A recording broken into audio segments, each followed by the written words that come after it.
ভাই আমি একটা কথা বলেছি, কথাটা ভাইরাল হয়েছে অনেক। মানুষ মানুষের অবস্থানকেই ভালোবাসে, মানুষ কখনোই মানুষের অন্তঃসত্ত্বাকে ভালোবাসে না। অবস্থান আপনার ভালো, আপনার পিছনে মানুষের অভাব থাকবে না। আজকে আপনার ক্ষমতা আছে, পাওয়ার আছে, খ্যাতি আছে, ইত্যাদি আছে, মানুষ দেখবেন পিছনে ঘুরঘুর করছে এবং এরা কিন্তু সবাই সবার স্বার্থেই ঘুরঘুর করছে। এর বাইরে আল্লাহ পাক কিছু মানুষের মনে আল্লাহর পক্ষ থেকে মহব্বত দেন, এটা আলাদা বিষয়। আপনি মানুষকে সন্তুষ্ট করতে পারবেন না। পরিবার, বাবা মা, ছেলে মেয়ে, বউ বাচ্চা, কাউকে সন্তুষ্ট করতে পারবেন না।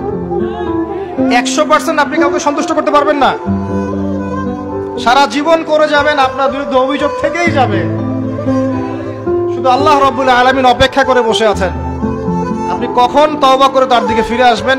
দিন আল্লাহ পাক আপনাকে মাফ করে দিবেন ইনশাআল্লাহ।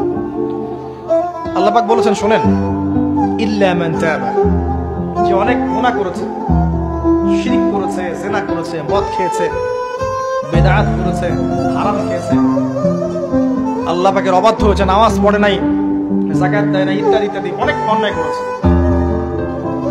একদিন তওবা করে ফিরে এসেছে। আল্লাহ পাক বলেছেন, ইল্লা মান তাবা, যে ব্যক্তি তওবা করে ফিরে আসলো, ওয়া আমানা, এবং ঈমান নিয়ে আসলো, ওয়া আমিলা আমালান সালিহান, এবং এখন থেকে সৎ আমল করা শুরু করলো, হোক সে নারী বা পুরুষ, যে কেউ।